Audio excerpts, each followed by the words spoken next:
ZBP को मुझे proud feel हो रहा है कि my colleague chapter Nagpur medico, pharma medico तो दोनों साथ में मिलके काम करेंगे तो ही आगे पाएंगे।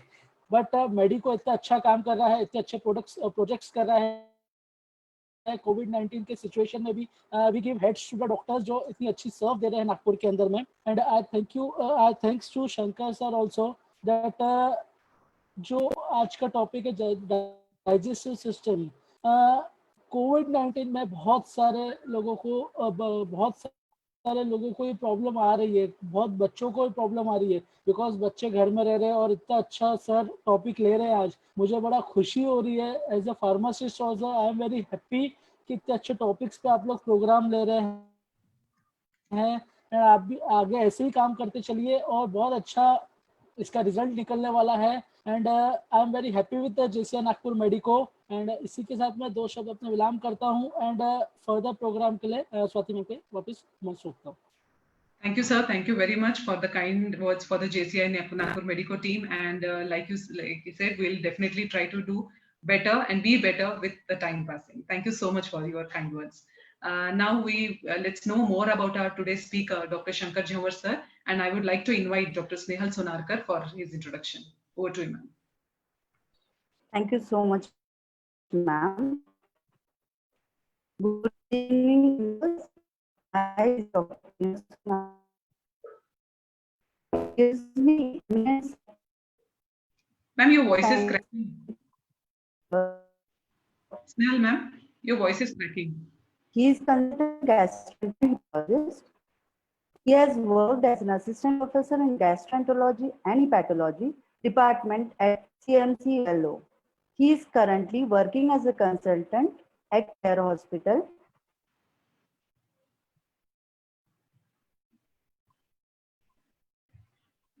I think we have lost the connection with Snehal, ma'am. So, Hello. Yeah, ma'am. Please carry on. Yes, ma'am. Carry on.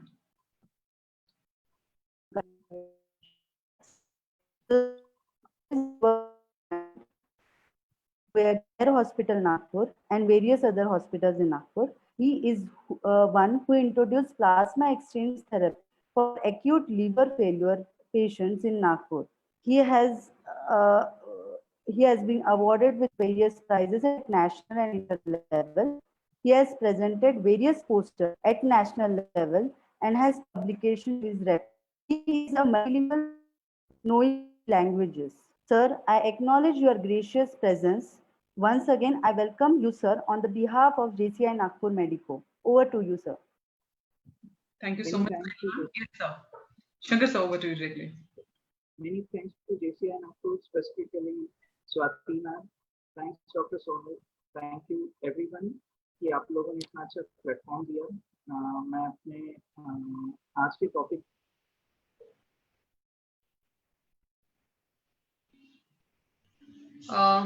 Sir, can't hear you. Okay. Sir, I think you need to unmute. Just before going ahead, I would like to thank our chief guest for today, Karan Motwani sir, for being here and guiding us as chief guest. And I request sir to kindly stay with us for the further session. Thank you, sir. Sir, kindly unmute. Jhanwar sir.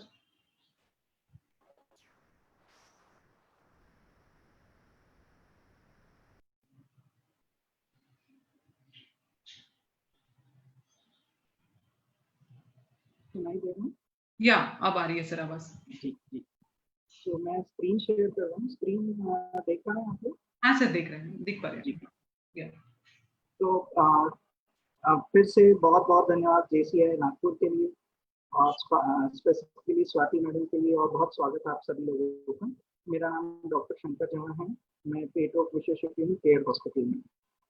तो आज हम जिस topic पे बात कर रहे हैं वो है डाइजेस्टिव डिसीजेस या पाचन से रिलेटेड बीमारियों के बारे में हम थोड़ी जानकारी लेंगे। तो आज हमारे पास 3 हेडिंग्स पर डिस्कशन है।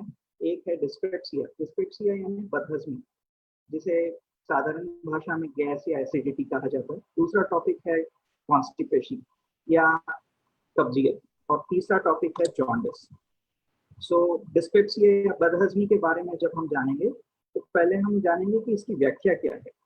दूसरा टॉपिक हम ये देखेंगे कि हम खाने का पाचन हमारे शरीर में कैसे होता है, दूसरा बदहजमी के कारण क्या क्या है, कौन इस चीज के लिए एट रिस्क है, और कब हमें एक डॉक्टर से मिलना चाहिए, डॉक्टर इस चीज को डायग्नोज कैसे करते हैं, वो उसे ट्रीट कैसे करते हैं, और क्या हम जीवन में डेली लाइफस्टाइल में कुछ बदलाव करने से हमें फायदा हो सकता है।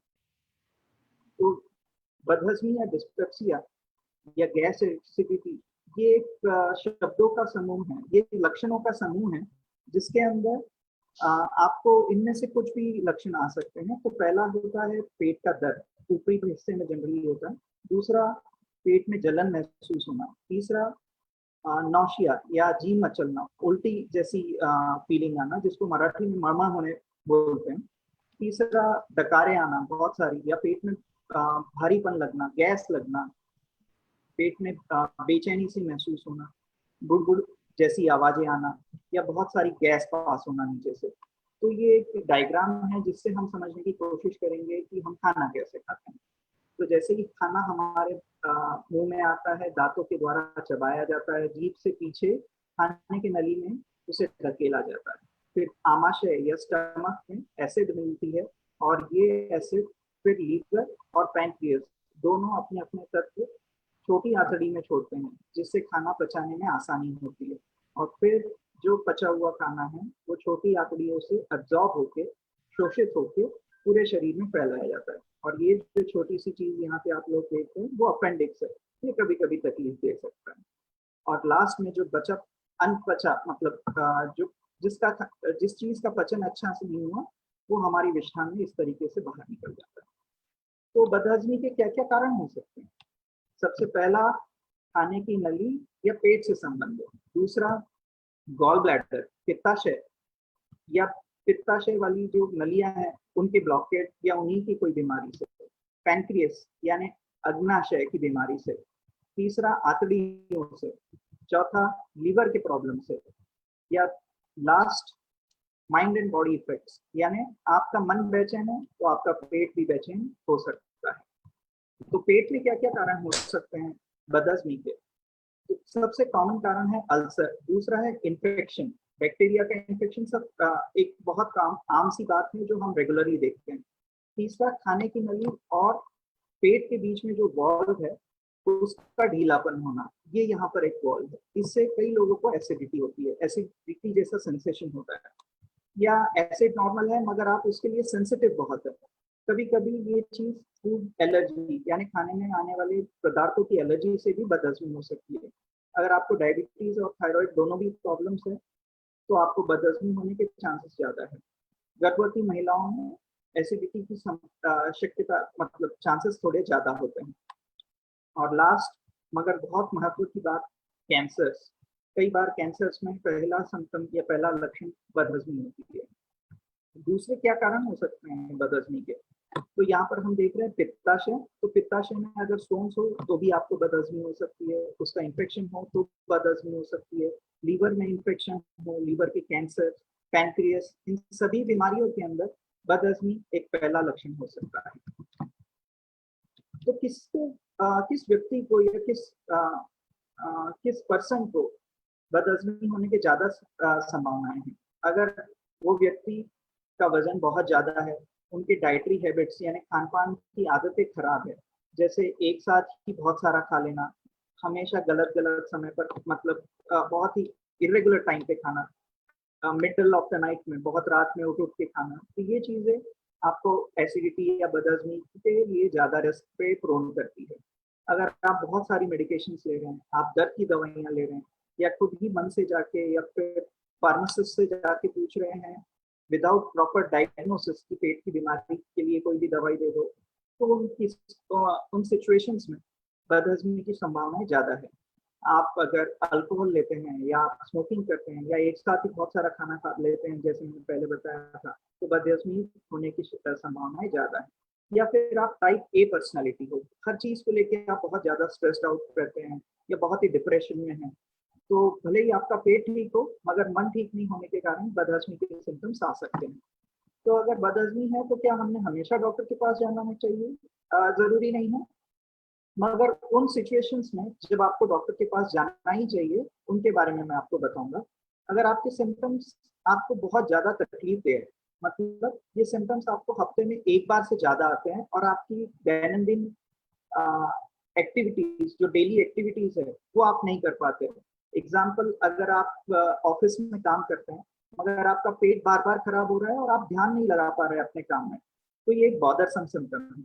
अगर बहुत ज्यादा दर्द हो रहा है और अगर कई सालों से आपके पेट में तकलीफ है, आपको वेट लॉस हो रहा है, वजन कम हो रहा है, या भूख कम लग रही है, या बहुत वोमिटिंग आ रही है, या कभी भी आपको काला काला मोशन या खून की वोमिटिंग आती है, तो इन सभी सिचुएशंस में आपने डॉक्टर को मिलना जरूरी है। तो डॉक्टर्स इसे कैसे जांच करते हैं? वो ब्लड टेस्ट करेंगे आपकी, वो आपकी यूरिन और स्टूल की टेस्ट करेंगे, जरूरत पड़ने पर सोनोग्राफी की जाएगी, और जो आधुनिक, अब इसको आधुनिक तो नहीं कहा जाएगा, पर पिछले कुछ समय से जो सबसे अच्छी टेस्ट है बदहजमी चेक करने की, वो है एंडोस्कोपी। एंडोस्कोपी में डॉक्टर्स आपके मुंह से कैमरे वाली एक ट्यूब नीचे डालेंगे और इसके सहायता से आपका पूरा पेट और आंतड़ियों का स्टार्टिंग वाला हिस्सा पूरा देखा जा सकता है। ये टेस्ट इतनी अच्छी है कि आपके अल्सर्स डायग्नोसिस, अल्सर्स या इन्फेक्शन सारे 5 मिनट में डायग्नोस हो पाते हैं। तो अगर बदहजमी है और हम घर पे कुछ घरेलू उपचार करना चाहते हैं तो हमें क्या करना चाहिए? तो सबसे पहली चीज है, अगर आपको बार बार बदहजमी हो रही है तो एक साथ बहुत सारा खाना ना खाएं, थोड़े थोड़े ब्रेक्स में छोटे छोटे पोर्शंस में कई बार लें। बहुत सारा खाना एक साथ फास्ट ना खाएं। उन खानों को आप अवॉइड करिए जिससे एसिडिटी बढ़ती है, जैसे नींबू फैमिली के फ्रूट्स या टमाटर, इनसे आपको एसिडिटी बढ़ने की संभावना ज्यादा होगी। दूसरी चीज जो आपने अवॉइड करनी चाहिए, आप अगर बहुत ज्यादा चाय या कॉफी लेते हैं तो उससे आपकी एसिडिटी बढ़ेगी। अगर स्ट्रेस आपका ट्रिगर है, आपने अगर ये नोट किया है कि आप जब भी स्ट्रेस में रहते हैं, परेशान होते हैं और इसके कारण आपकी एसिडिटी बढ़ रही है, तो आपने रिलैक्सेशन टेक्निक्स यूज करनी चाहिए। जैसे आपने अपनी हॉबीज को परस्यू करना चाहिए। आप सिंगिंग करते हैं, सिंगिंग करिए, डांसिंग करते हैं, वो करिए। आप अनस्ट्रेस करिए खुद को। अगर अनस्ट्रेस करेंगे तो आपका पेट नेचुरली ठीक होने लग जाएगा।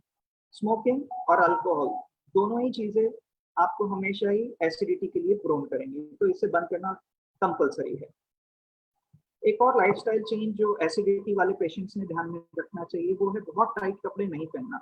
इससे आपके पेट के अंदर के ऑर्गन्स का प्रेशर बढ़ेगा और एसिड ऊपर आने में की संभावना बढ़ जाएगी। कभी भी आपने पेट फुल करके एक्सरसाइज नहीं करना चाहिए। आपने एटलीस्ट आधा पौन घंटा सेटल होने देना चाहिए उस खाने को और फिर एक्सरसाइज करना चाहिए, ताकि आपकी एसिड वापस आपके खाने के नली में ना आए। एक बहुत जो इम्पोर्टेंट चीज है, जिनको GERD यानी रिफ्लक्स के सिम्टम्स होते हैं, उन्होंने खाने के तुरंत बाद लेटना नहीं चाहिए। खाने के बाद एटलीस्ट 1 से 1.5 घंटा आपने लेटना नहीं चाहिए। और अगर आपको तकलीफ एसिडिटी की बहुत हो रही है लेटने के बाद, तो सर के नीचे एक ब्लॉक लगा दीजिए या 2 पिलोज लीजिए, जिससे आपका रिफ्लक्स कम होगा। और कोशिश करिए कि आप हमेशा राइट साइड में नहीं बल्कि लेफ्ट साइड में सोइए। जब आप इस डायग्राम को देखेंगे तो लेफ्ट साइड में सोने वाले व्यक्ति का एसिड ग्रेविटी के कारण नीचे ही रहता है, मगर राइट साइड में सोने वाले व्यक्ति का एसिड ऊपर की तरफ आता है और वो इस व्यक्ति को परेशान करेगा। तो ये एक बहुत इंपॉर्टेंट चीज है, कई बार भूल जाते हैं। और नेक्स्ट है वज्रासन करना। अगर आपको एसिडिटी की तकलीफ हमेशा हमेशा होती है तो आपने वज्रासन करना चाहिए। वज्रासन की ये मुद्रा है जो इस डायग्राम में, इस फोटो में दिखाई गई है। दोनों पैर के अंगूठे एक दूसरे को टच होने चाहिए, आपकी बैक स्ट्रेट होनी चाहिए, आपकी छाती ऊपर की तरफ और चिन फ्लोर के पैरेलल, और ये जो हिस्सा है सर का वो ऊपर की तरफ होना चाहिए। नेक्स्ट टॉपिक है आज के लिए कॉन्स्टिपेशन। कॉन्स्टिपेशन यानी कब्जियत, और कब ये गंभीर समस्या बनती है हमें इसके बारे में जानना होगा। तो कॉन्स्टिपेशन क्या है? ये कलेक्शन ऑफ सिम्टम्स है जिसके अंदर आपके मोशंस ठीक से नहीं हो पाते या आपको बहुत तकलीफ होती है। तो इन 6 में से अगर आपको कोई भी सिम्टम्स है, जैसे मोशन करते समय दर्द होना, या बहुत ज्यादा जोर लगाने की जरूरत पड़ना, या बहुत हार्ड मोशन आना, या ऐसे फील होना कि कुछ अटक रहा है, या कभी कभी कुछ लोगों को अपने उंगलियों का उपयोग करके मोशन को निकालना पड़ता है, या हफ्ते में 3 से कम बार मोशन होना, तो कब्जियत कहा जाएगा। ये है बहुत ही फेमस ब्रिस्टॉल स्टूल चार्ट। आपको हमेशा नोट करना चाहिए कि आपका स्टूल का फॉर्म किस तरीके का है। ये 4 नंबर जो गॉगल पहना हुआ है वो सबसे नॉर्मल स्टूल फॉर्म है। ये है पतला एकदम पानी जैसा, और ये स्टूल फॉर्म है एकदम कड़क। अगर आपको 3 या 4 या 5 नंबर की स्टूल आती है तो आपका स्टूल नॉर्मल है, घबराने की कोई बात नहीं। कब्जियत के क्या क्या कारण हो सकते हैं? अगर आपके खाने में रेशे की कमी हो, आपकी एक्टिविटी डेली एक्टिविटीज बहुत कम है, आप खाली ऑफिस वर्क करते हैं या कोई काम ही नहीं करते, या फिर आपको बहुत ज्यादा स्ट्रेस है, अगर आप बहुत सारे pain killer, strong pain killer जिसको ओपियोइड पेन किलर्स बोलते हैं वो ले रहे हैं, या आप आयरन की दवाइयाँ ले रहे हैं, प्रेगनेंसी, डायबिटीज, थायराइड की बीमारियां, इन सभी में कॉन्स्टिपेशन होने की संभावनाएं ज्यादा होती है। और एक और जो चीज है वो है कैंसर्स। ये सबसे डरावनी चीज है। कैंसर्स के कारण भी कई पेशेंट्स को कॉन्स्टिपेशन हो सकता है। और लास्ट है डिस्सेनाजिया। मैं इसके बारे में बाद में बात करूँ। तो क्या घरेलू उपचार कर सकते हैं हम कॉन्स्टिपेशन के लिए? तो आपने कम से कम 3 से 4 ग्लास एक्स्ट्रा पानी पीना है अगर आपको बहुत कब्जियत की तकलीफ हो रही है तो। सुबह के समय ब्रेकफास्ट के पहले आप मोशन जाने से पहले आपने गर्म पानी और ब्रेकफास्ट करना चाहिए, जिससे नेचुरल रिफ्लेक्स आएगा और आप मोशन आराम से पास कर पाएंगे। आप अपने डाइट में फ्रूट्स और वेजिटेबल्स ज़्यादा लीजिए। यहाँ पे एक लिस्ट है हाई फाइबर फूड्स की, आप देख सकते हैं, स्क्रीनशॉट ले सकते हैं। अगर आप मैं इंडिविजुअली नाम लेना थोड़ा मुश्किल है। आपने हफ्ते के ज़्यादातर दिनों में एक्सरसाइज करना चाहिए। बहुत हैवी एक्सरसाइज करने की ज़रूरत नहीं है, आप कम से कम टहलने तो जाइए। और हमेशा अपना डिजायर टू फूड, मतलब विष्टा करने की इच्छा को कभी आपने सप्रेस या दबाना नहीं चाहिए। जब भी आपको लगे कि मुझे मोशन आ रहा है तो उसे जरूर अटेंड करिए, उसको इग्नोर मत करिए। किसी इंपॉर्टेंट और कोई बहुत ज्यादा इंपॉर्टेंट काम ना हो तो पहले आप मोशन चाहिए और फिर बाकी के काम करिए। तो ये तो बात हो गई घरेलू उपचारों की, मगर हमें डॉक्टर से कब मिलना चाहिए? अगर आपकी उम्र 45 या 50 से ऊपर है और मोशन में ब्लड आ रहा है और ये प्रॉब्लम आपका अभी अभी चालू हुआ है, अभी अभी मतलब लास्ट महीना, 2 महीना, 6 महीने में अगर आपको नए तरीके से प्रॉब्लम हो रहे हैं तो ये अलार्म सिम्टम कहा जाता है। अगर आपको वेट लॉस हो रहा है, भूख कम लग रही है, मोशन करते समय दर्द हो रहा है और आपने घरेलू उपचार ट्राई करिए मगर 2 हफ्ते के बाद में भी अभी भी मोशन क्लियर नहीं आ रहा है, आपके मोशन का साइज कम हो गया है, बहुत कड़क आ रहा है, और जो मैंने बुस्टॉल चार्ट दिखाया था उसके अंदर पहले या दूसरे टाइप का मोशन आ रहा है, तो ये अलार्म सिम्टम्स है और आपने इन सिचुएशंस में डॉक्टर से जरूर मिलना चाहिए। लास्ट, अगर आप एक चार्ट बनाकर जाएं पिछले 7 दिनों का डॉक्टर के पास कि किस तरीके का मोशन मुझे पिछले 7 दिन में हुआ है, तो वो आपके डॉक्टर के लिए बहुत वैल्यूएबल इंफॉर्मेशन होगा। तो आपके डॉक्टर क्या टेस्ट करेंगे अगर कॉन्स्टिपेशन है तो वो आपका ब्लड टेस्ट करेंगे, आपके थायराइड और कैल्शियम का लेवल देखेंगे, वो स्टूल की टेस्ट करेंगे कि उसमें कहीं कोई ब्लड आ रहा है क्या, और लास्ट जो सबसे महत्व की टेस्ट है, जो 50 साल की उम्र के बाद में अगर किसी को कॉन्स्टिपेशन डेवलप हो रहा है तो जो जरूर करानी चाहिए उसे कहते हैं कोलोनोस्कोपी। कोलोनोस्कोपी में भी ऊपर जैसे एंडोस्कोपी की जाती है उसी तरीके से कैमरा वाला ट्यूब नीचे से आपकी आंतड़ियों में डालकर देखा जाता है। जैसे मैंने पिछले फोटोज में दिखाया, कैंसर इसी तरीके से डिटेक्ट होते हैं और ये सबसे अच्छा तरीका है कैंसर डिटेक्ट करने का। उसी दौरान बायोप्सी भी ली जा सकती है। अब एक और बहुत महत्वपूर्ण टॉपिक जिसे डिसेनाजिया कहते हैं गैस्ट्रो की भाषा में, ये एक ऐसी बीमारी है जिसके अंदर आप, हो सकता है आपने कोलोनोस्कोपी कराई हो, कई बार आप करा लेते हैं, डॉक्टर्स ने कह दिया कि भाई कोई ब्लॉकेज नहीं है, मगर फिर भी आप खुश नहीं है, आपने विष्ठा करने की जो आपकी हैबिट है वो नॉर्मल नहीं हो पा रही है। इस प्रॉब्लम में आपकी कोलोनोस्कोपी नॉर्मल होगी, आपके ब्लड टेस्ट नॉर्मल होंगे, आपका सीटी स्कैन नॉर्मल होगा, सब कुछ नॉर्मल होगा, मगर फिर भी आपका मोशन क्लियर नहीं हो पा रहा है। ये इसका कारण ये है कि जो स्टोरिंग या मोशन रोकने का फैसिलिटी होता है, यहाँ पर रेक्टम कहा जाता है उस चीज को, और मोशन पास करने की जो प्रणाली होती है शरीर की, उनमें समन्वय ना होना, मतलब डिस्कॉर्डेंस या इनकोऑर्डिनेशन। और ये चेक करने के लिए सबसे अच्छा तरीका है बायोफीडबैक, एनोरेक्टल मैनोमेट्री करना। ये प्रेशर की जांच होती है, ये बहुत कम जगहों पर अवेलेबल है, नागपुर में हमारे पास अवेलेबल है और कुछ सेंटर्स में भी है, मगर ये सबसे अच्छी जांच है आपके मोशन स्टोर करने के और एक्सपेल करने के फैसिलिटी को जांच करने की। और अगर ये टेस्ट आपका पॉजिटिव आता है तो इसमें आपको दवाइयों से फायदा नहीं होगा, आपको वापस करेक्ट मोशन करने के मेथड्स डॉक्टर आपको एक्सप्लेन करेंगे। इसे बायोफीडबैक कहा जाता है और ये 80% पेशेंट्स में सक्सेसफुल होता है। जो लास्ट टॉपिक आज हमारे डिस्कशन का है वो है जॉन्डिस। जॉन्डिस या पीलिया, हम वयस्कों के बारे में ही बात करेंगे अभी। तो पीलिया शरीर के स्किन का, आंखों का या यूरिन के पीलेपन होने को पीलिया कहा जाता है। ये तब होता है जब शरीर में पित्त की मात्रा या बिलिरुबिन की मात्रा बढ़ जाती है। और ये पित्त बनता कैसे है? ये लाल ब्लड सेल्स या रेड ब्लड सेल्स या लाल कोशिकाओं के मरने से पित्त बनता है। अब पित्त बन तो गया, मगर पित्त जाएगा कहाँ? वो हमारे लिए शरीर के लिए, हमारे शरीर के लिए यूजफुल नहीं होता, तो उसे शरीर से बाहर निकालना होता है। और इसे बाहर निकालने की जो प्रणाली है वो लीवर के थ्रू जाती है।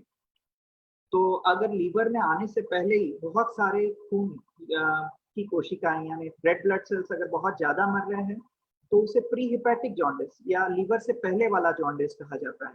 ये साधारणतः विदर्भ के लोगों में देखा जाता है जिन्हें सिकल सेल की बीमारी हो। जब मैं गुजरात में था, हमने वहां पर थैलेसीमिया के पेशेंट्स देखे थे जो विदर्भ में बहुत ज्यादा नहीं है। एक बहुत कॉमन सी बीमारी है मलेरिया। इसमें भी पित्त की मात्रा लीवर में आने से पहले ही बढ़ जाती है। लीवर की सूजन की वजह से भी पित्त शरीर में ही रहता है और शरीर के बाहर नहीं जा पाता, उससे पीलिया हो सकता है। और लास्ट है लीवर से बाहर जब पित्ताशय और पित्त की नलियों में अगर स्टोन या किसी तरीके की रुकावट हो तो उसके कारण पीलिया होगा। हम एक एक टॉपिक को डिस्कस करेंगे। तो पीलिया होने पे क्या हमने कोई घरेलू उपचार करने चाहिए? बिल्कुल नहीं। ये एक ऐसी बीमारी है जिसमें आपने बिल्कुल घर पे वेट नहीं करना चाहिए और तुरंत अपने डॉक्टर से कंसल्ट करना चाहिए। तो डॉक्टर इसे डायग्नोस कैसे करते हैं? पीलिया डायग्नोस करने के लिए कोई टेस्ट की जरूरत नहीं है, वो डॉक्टर आपको देख के ही बता सकेंगे कि आपको पीलिया है कि नहीं। हाँ, अब इस पीलिया का कारण क्या है ये देखने के लिए ब्लड टेस्ट करने होंगे। ये आप देख पाएंगे कि यहाँ पे एक सैंपल जो पड़ रहा है वो डार्क येलोइश कलर का ब्लड हुआ है यहाँ पर, और ये डार्क येलोइश कलर की यूरिन हुई है। इसके अलावा डॉक्टर्स आपके लिए सोनोग्राफी करेंगे, कुछ लीवर स्पेसिफिक टेस्ट करेंगे, जरूरत पड़ने पे सीटी स्कैन, एमआरआई और जो लेटेस्ट टेक्नोलॉजी है एंडोसोनोग्राफी, मैं उसके ऊपर बाद में आऊंगा। तो पीलिया की ट्रीटमेंट, अगर बहुत ज्यादा लाल कोशिकाओं के टूटने से पीलिया हो रहा है तो आपने हेमेटोलॉजिस्ट या खून रोग विशेषज्ञ से मिलना चाहिए। इंट्राहेपेटिक या लीवर की सूजन की वजह से अगर पीलिया हो रहा है और पित्त की नली की ब्लॉकेज की वजह से पीलिया हो रहा है तो गैस्ट्रोएंटरोलॉजिस्ट आपको सही सलाह दे पाएंगे। तो पीलिया के कॉमन कारण क्या हो सकते हैं? तो सबसे कॉमन कारण जो हमारे देश में है, बच्चों में जो देखा जाता है, वो हेपेटाइटिस ए वायरस के इन्फेक्शन से होता है। वायरल इन्फेक्शन बहुत ही कॉमन होते हैं। हमें कोरोना के कारण वायरस के बारे में काफी जानकारी मिली है, उसी तरीके से बाकी और वायरसेस होते हैं जिसे हेपेटाइटिस ए वायरस कहा जाता है। वयस्कों में हेपेटाइटिस ई वायरस की वजह से पीलिया होता है। पीलिया के और क्या लक्षण हो सकते हैं? शरीर का पीलापन तो हमने देख लिया। दूसरा हो सकता है लूज मोशन आना या फिर पेट में दर्द होना, पीली पेशाब तो मैंने बताया था, बुखार जैसा फील होना, सर्दी खांसी जैसा फील होना, फ्लू जैसा जिसे कहा जाता है, शरीर में दर्द या लिम्फ नोड का बड़ा होना या विष्ठा का सफेद होना, ये सारी सिम्टम्स पीलिया के और पीलेपन के अलावा हो सकते हैं। तो ये जो पीलिया है हेपेटाइटिस ए और बी, ये किस वजह से होता है? ये होता है खराब पानी, दूषित पानी पीने से। तो सबसे इम्पोर्टेंट तरीका है कि आप साफ पानी पीजिए, घर पे फिल्टर लगाइए। ट्रीटमेंट, ये एक महत्वपूर्ण चीज इसलिए है क्योंकि हम कई बार डॉक्टर शॉपिंग करने लग जाते हैं कि भाई पीलिया कम क्यों नहीं हो रहा। पीलिया कम होने के लिए आपको पेशेंस रखने की बहुत जरूरत है। हेपेटाइटिस ए और ई वाला पीलिया के बारे में मैं तो बात कर रहा हूँ, तो इसे समय लगेगा। इसे ठीक होने के लिए 15 से 20 दिन लगेंगे। इसमें जल्दीबाजी ना करें, और कम करने के लिए आप कई बार हम जो रेगुलरली देखते हैं वो अल्टरनेटिव मेडिसिन के अंदर चले जाते हैं जो कई बार प्यूरिफाइड नहीं रहती और उसके कारण लीवर पे नुकसान ज्यादा होता है। और सबसे आसान तरीका पीलिया प्रिवेंट करने का बच्चों में है हेपेटाइटिस ए का वैक्सीन देना। ये बहुत ही असरदार वैक्सीन है और सारे ही पेशेंट्स, सारे ही लोग जो हाई रिस्क ग्रुप में आते हैं, जैसे मेडिकल फ्रेटर्निटी के लोग या फिर veterinary doctors, nurses, hospital staff सभी ने खुद को हेपेटाइटिस ए के लिए वैक्सीनेट करना चाहिए। अब हम बात करेंगे हेपेटाइटिस बी के बारे में। ये दुनिया के सबसे खतरनाक पीलिया करने वाले कारणों में से एक है। इसका पसार या स्प्रेड कैसे होता है? ये इन्फेक्टेड बॉडी फ्लूइड यानी जिस व्यक्ति के शरीर के द्रव्य में इन्फेक्शन है उसके कांटेक्ट में आने से, या माँ से बच्चे में, या उस व्यक्ति के साथ आपने नीडल शेयर की हो, या अनप्रोटेक्टेड फिजिकल रिलेशन रखने से इन्फेक्टेड व्यक्ति के साथ हेपेटाइटिस बी का संक्रमण आप में हो सकता है। ये दुनिया में सबसे कॉमन कारण में से है, जिसे लीवर का आकुंचन, उसके बारे में हम बाद में बात करेंगे, या फिर लीवर कैंसर का ये सबसे महत्वपूर्ण कारण है। इसे डायग्नोस करना बहुत ही आसान है, ब्लड टेस्ट पे आसानी से डायग्नोस होता है। ट्रीटमेंट भी काफी आसान है इसकी, लाइफ लॉन्ग आपको बस गोलियां लेनी है। मगर आप ट्रीटमेंट नहीं कराएंगे तो बहुत सारे प्रॉब्लम्स डेवलप हो सकते हैं। लीवर का सिकुड़ना, लीवर का कैंसर, ये उनमें से महत्वपूर्ण प्रॉब्लम्स है। और इसे प्रिवेंट करने के लिए सबसे अच्छा या सबसे आसान तरीका है हेपेटाइटिस बी की वैक्सीन लेना। अगर आपने नहीं ली है तो जरूर ले लीजिए।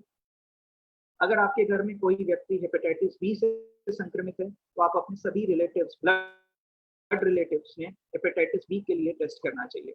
अगर कोई व्यक्ति हेपेटाइटिस बी पॉजिटिव आता है तो उसने अपने पति या पत्नी के साथ तब तक संबंध नहीं करना चाहिए जब तक उनके पति या पत्नी पूरी तरीके से वैक्सीनेट ना हो जाए। एक बार ऐसा हो जाए तो इसके बाद में साथ में रहने में कोई प्रॉब्लम नहीं है। मैं इस चीज को इसलिए एम्फसाइज या इसलिए महत्व दे रहा हूँ क्योंकि पिछले लास्ट 2 सालों में मैंने 3 घर टूटते हुए देखे हैं। ये गलत फहमियों के कारण टूटे हैं। तो हेपेटाइटिस बी को टैबू ना बनाइए, इसके बारे में आप सही जानकारी डॉक्टर से लीजिए और आप नॉर्मल लाइफ जी सकते हैं। सभी गर्भवती महिलाओं ने हेपेटाइटिस बी के लिए जांच करनी चाहिए और वैक्सीन लेनी चाहिए प्रेगनेंसी से पहले ही। अगर एक्सीडेंटली आपने किसी हेपेटाइटिस बी व्यक्ति के कांटेक्ट में आए हैं तो आप तुरंत अपने स्पेशलिस्ट से मिलिए। एक और कॉमन कारण है लीवर की सूजन का, जिसे कहते हैं हेपेटाइटिस सी। खुशखबरी ये है कि हेपेटाइटिस सी अब पूरी तरीके से ऑलमोस्ट 95% पेशेंट्स में ट्रीट हो सकता है, मगर इसकी कोई वैक्सीन अवेलेबल नहीं है। पीलिया का ये एक और महत्वपूर्ण कारण है। इससे भी लीवर आकुंचन या सिकुड़ना हो सकता है और ये भी कैंसर का एक महत्वपूर्ण कारण है। अल्कोहल जो हम रेगुलरली देखते हैं, हम सभी जानते हैं कि अल्कोहल से लीवर खराब होता है, मगर कई लोग फिर भी अल्कोहल पीते हैं। कई बार मुझसे पूछा जाता है कि लोअर लिमिट क्या है, हम कितनी शराब पी सकते हैं जिससे लीवर खराब नहीं होता। ऐसी कोई लोअर लिमिट नहीं है। जब जरूरत नहीं हो, जरूरत कभी भी नहीं होती अल्कोहल पीने की, तो आप जितना हो सके अल्कोहल को अवॉइड करिए। जिस चीज के बारे में मैंने पहले कहा था कि मैं बाद में आऊंगा, वो है सिरोसिस। सिरोसिस यानी लीवर का सिकुड़ना। ये लीवर की सबसे खतरनाक बीमारी है। ऐसा होने पे लीवर काम करना बंद कर देगा।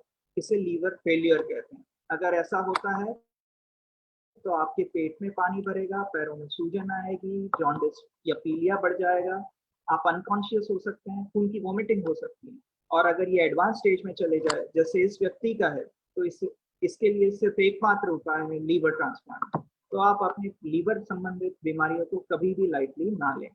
पोस्ट हेपेटिक जॉन्डिस या लीवर से निकलने के बाद जब पित्त बाहर आता है तो उसके कारण जब जॉन्डिस होता है तो उसके क्या क्या कारण हो सकते हैं? एक कॉमन कारण है स्टोन और दूसरा कॉमन कारण है कैंसर। इन 2 फेमस पर्सनालिटीज को आप जानते हैं।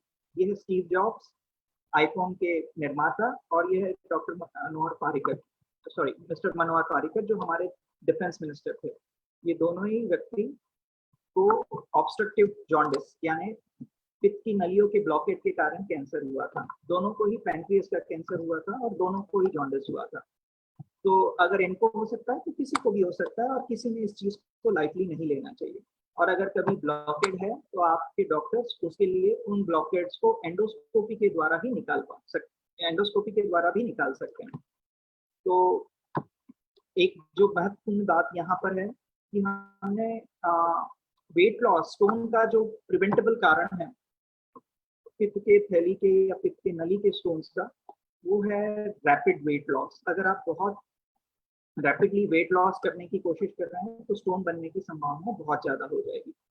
स्टोन का एक छोटा सा एनिमेशन मैं यहाँ दिखाना चाहता हूँ। ये पित्त की नली में आया है स्टोन और इसको इसने ब्लॉक कर दिया। तो डॉक्टर्स इसको किस तरीके से ट्रीट कर पाएंगे, एंडोस्कोपिस्ट या गैस्ट्रोएंटरोलॉजिस्ट। आप देख पाएंगे यहाँ पर एक ट्यूब आ रहा है, यह पेट में जाएगा और यहाँ पर पित्त की नलियां जहाँ पर खुलती है आंतड़ियों में, वहां से इसको आराम से निकाला जा सकता है। अब ये टेक्नोलॉजी हमारी सभी जगहों पर उपलब्ध है नागपुर में, और ये मिनिमली इन्वेजिव टेक्निक है जिसमें बड़े ऑपरेशन की जरूरत नहीं होती। बड़ी आसानी से स्टोन निकल गए और आपको कोई बड़े ऑपरेशन की जरूरत भी नहीं पड़ी। सो संक्षिप्त में मैं अपनी बातें यहाँ पर रोकूंगा। Summary of the talk is कि अगर बदहजमी है तो थोड़ा थोड़ा खाना थोड़े थोड़े इंटरवल में खाइए। जंक फूड को अवॉइड करिए, खाने के तुरंत बाद लेटिए नहीं।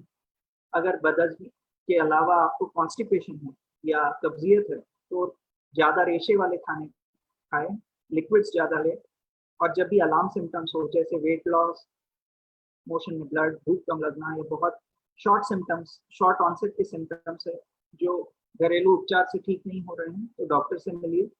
और पीलिया जिसमें आपको घर पे बिल्कुल नहीं वेट करना चाहिए, तुरंत डॉक्टर से मिलना चाहिए। अवॉइड करने के लिए आप वैक्सीनेट करिए खुद को हेपेटाइटिस बी या हेपेटाइटिस सी से, बी की वैक्सीन लेकर। और गर्भवती महिलाओं को हेपेटाइटिस बी के लिए चेक करिए और घर पे साफ पानी पीजिए।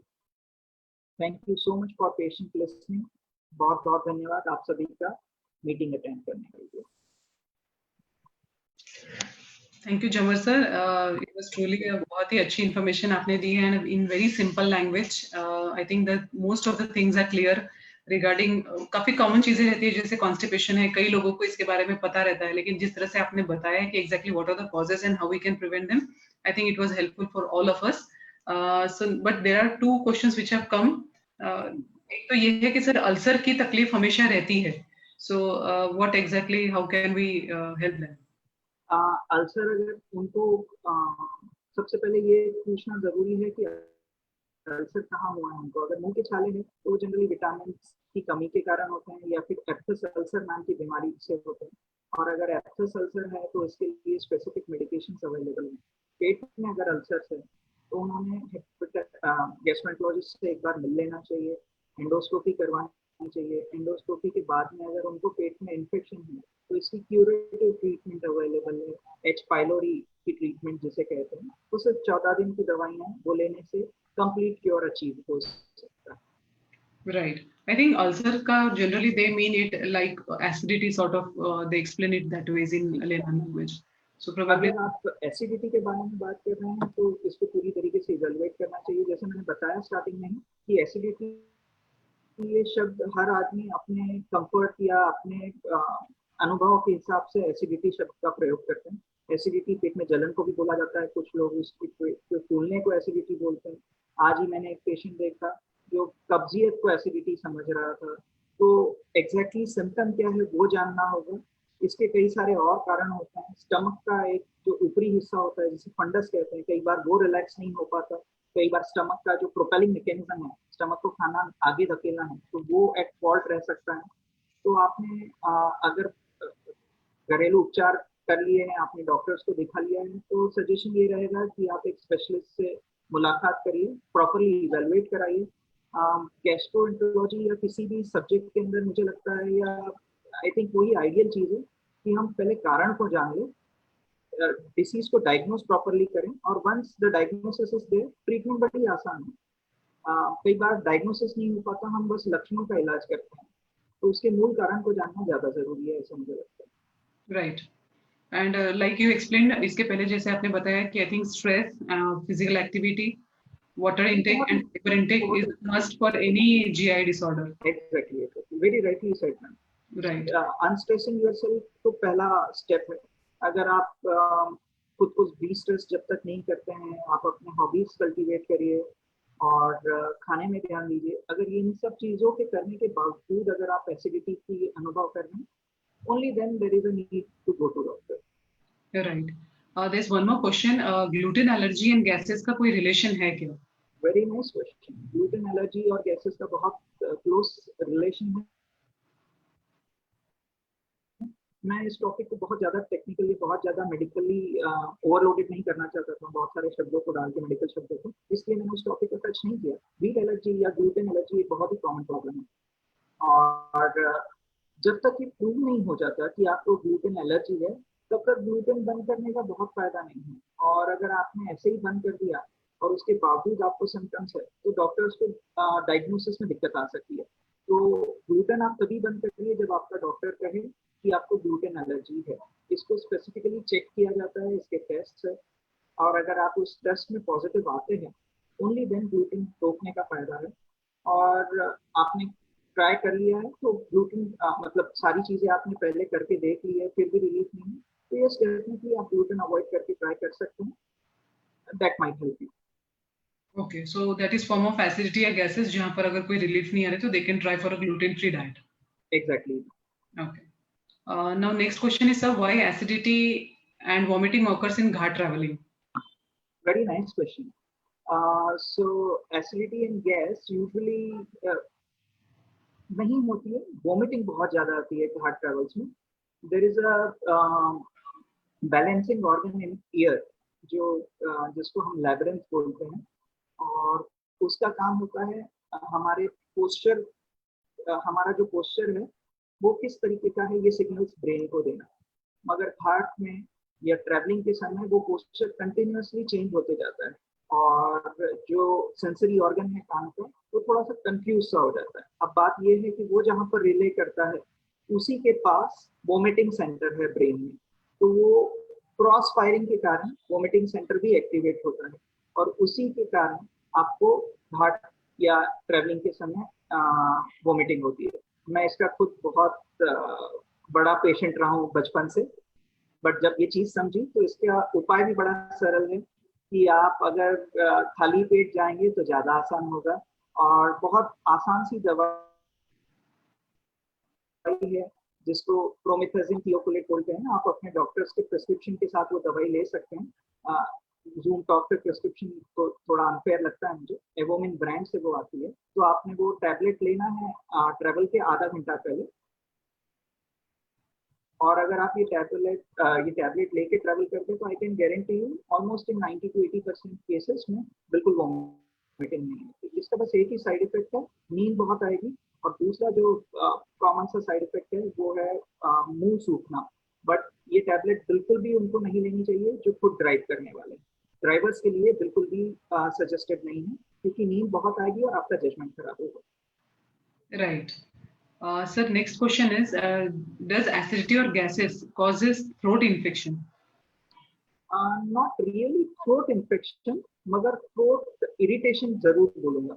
इन्फेक्शन बैक्टीरिया के संक्रमण को बोलना ज्यादा सही रहेगा, मगर थ्रोट डिस्कम्फर्ट जरूर हो सकता है अगर GERD, जैसे मैंने बताया था, खाने की नली, ईसोफेगस और स्टमक, पेट, इन दोनों के बीच में एक वॉल्व है, वो वॉल्व अगर आपका ढीला है या पेट और खाने की नली ऊपर की तरफ खिसक गई है, जिसको हम हाइटिस हर्निया कहते हैं, ऐसे सिचुएशन में ऐसे बार बार ऊपर गले की तरफ आएगा, और वो ऐसे गले में खराश, खांसी, इस तरीके के सिम्टम्स। इनफैक्ट कुछ लोगों में तो आस्मा या अस्थमा के सिम्टम्स भी एसिडिटी के कारण आते हैं। Right, so it's more because of the reflux. Reflux. Right. Sir, next question is, I've been labeled by the doctor as irritable bowel syndrome. So, is there any diet advice? Irritable bowel syndrome में मैं सारे ही patients को लो FODMAP diet advice करता हूँ, मैं उसके ऊपर आता हूँ। मगर उससे पहले एक जो सबसे आसान तरीका है, मैंने फूड डायरी और स्टूल डायरी के बारे में बताया था। जो भी पेशेंट हमारे पास आते हैं हम उनको सजेस्ट करते हैं कि आप अपने पिछले 10 दिन का, अगर हो सके, मतलब नेक्स्ट विजिट में जब वो आएंगे तो 10 दिन का एक चार्ट बनाएंगे कि आज आपने क्या खाया। हर एक छोटी से छोटी चीज अगर आप लिख सके तो वो बहुत यूजफुल होगी। आपने क्या खाया, आपको क्या सिम्टम्स आए। कई बार फूड एलर्जीज के कारण इरिटेबल बाउल सिंड्रोम होता है, और अगर उन्होंने वो डायरी हमें बताई जिसमें उनको किस चीज के खाने से प्रॉब्लम हुई है, तो वो चीज नेचुरली डाइट में से अवॉइड करना सबसे आसान तरीका होगा। दूसरा है लो फोडमैप डाइट। मैं इसके फुल फॉर्म में नहीं जाऊँ, मगर ये वो डाइट है जो पचने में बहुत मुश्किल होती है। Right. फुल फॉर्म है fermentable, oligo, poly, mono, polysaccharides and polyols. तो थोड़ा सा डिफिकल्ट टू अंडरस्टैंड है ये फुल फॉर्म, बट आसान तरीके में समझना है तो आपने अगर बहुत ज्यादा आईबीएस के सिम्टम्स है, इरिटेबल बाउल सिंड्रोम के सिम्टम्स है, तो मिल्क रिलेटेड चीजें आपने कम खानी चाहिए, जिसमें दही नहीं आता। दही आपको बेनिफिशियल होगा। मिल्क एंड मिल्क प्रोडक्ट आते हैं। आपने जैसे पहले बोला था ग्लूटेन डाइट कम करना होगा। नेक्स्ट प्याज। प्याज एक बहुत ही कॉमन कारण है इरिटेबल बाउल सिंड्रोम का। गोभी फैमिली के foods, broccoli, beans, cherries, Apple, ये सब चीजें खाने में अवॉइड करना बेनिफिशियल होगा। तरबूज, one of the commonest cause for तरबूज और आम इन सीजन में, जो सीजन अभी गया, इन चीजों के कारण इरिटेबल बाउल सिंड्रोम के सिम्टम्स बहुत बढ़ते हैं। राइट, लंबी लिस्ट है सर अवॉइड करने के लिए। इसको एक आसान तरीका ये है कि आप गूगल में लो फॉर्मेट डाइट लिखिए और उसके बहुत सारे गूगल इमेजेस हैं। राइट, बेनिफिशियल है, डाइट भी है तो आप फॉलो कर सकते हैं, not a big deal. Sir जो GRD वाला क्वेश्चन था, throat infection, so you said it's because of the reflux. Basically this person wants to know what is the cure for it, for the reflux, So for the throat irritation. cure, exactly. So always when we talk about cure, we need to have diagnosis.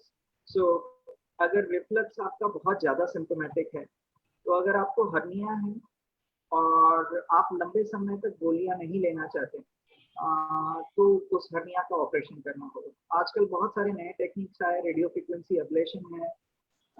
उस area को हम, छोटे से area को जहाँ पर पेट और खाने की नली जुड़ती है, उस एरिया को हम बर्न कर देते हैं, जिससे वो एरिया सिकुड़ जाता है और एसिड का रिफ्लक्स कम होता है। सो दवाइयाँ ट्रीटमेंट है। कई लोगों के अंदर वो लोग खुश है दवाई लेने से लंबे समय तक, तो हम दवाई कंटिन्यू करते हैं। और जो हमें कहते हैं कि नहीं, हमें treatment once and for all चाहिए, तो सर्जरी या फिर एंडोस्कोपिक थेरेपी दूसरा ऑप्शन हो सकता है। जो मैंने घरेलू नुस्खे बताए थे, जो हम घर पे ही ट्राई कर सकते हैं, लेफ्ट साइड में सोना, सर को ऊंचा रखना, खाने और सोने में 2 घंटे का गैप रखना, ये चीजें ज्यादा यूजफुल होंगी। और जब ये काम नहीं करती तो गोलियां ही एक ट्रीटमेंट है। और जो ट्रीटमेंट है उसको प्रोटॉन पंप इनहिबिटर या पेंटोप्राजोल ग्रुप के ड्रग्स हम प्रेस्क्राइब करते हैं। राइट, उसका ट्रीटमेंट इस पर भी डिपेंड करेगा what severity it is, the reflux. Exactly. Right, ठीक है.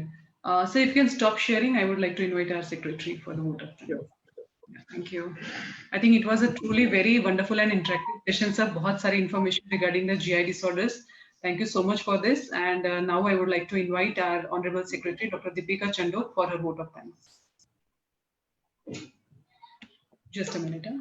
Just a minute. Yeah, please unmute. Yeah, am I audible? Yes. Thank you so much, Swati ma'am, and good evening, everyone. So I have a gut feeling that all of us have truly learned a lot from today's super informative session. Firstly, I would like to thank our dynamic chief guest for today, JCHGF, Karan Motwani sir, for gracing the occasion. Thank you to our amazing speaker, JC Dr. Shankar Janwar sir, for clearing our doubts and explaining the topic with utmost ease. Thank you so much, sir. It was truly a wonderful session. Thank you to all the past presidents and the wonderful participants for joining today's session. Please stay tuned for the upcoming talk of Know Your Disease series and have a great day. Stay safe. Thank you. Thank you very much. All our previous sessions have been uploaded on YouTube channel JCI Nagpur Medico 2020, so you all can get this. Even today, today's session will be uploaded, so whenever you want, you can listen to it at your own comfort. Thank you so much, everyone, for joining. See you all on Tuesday. Have a nice day. Bye, sir. Thank you, sir. Thank you very much. Bye. Thank you, sir. Thank you.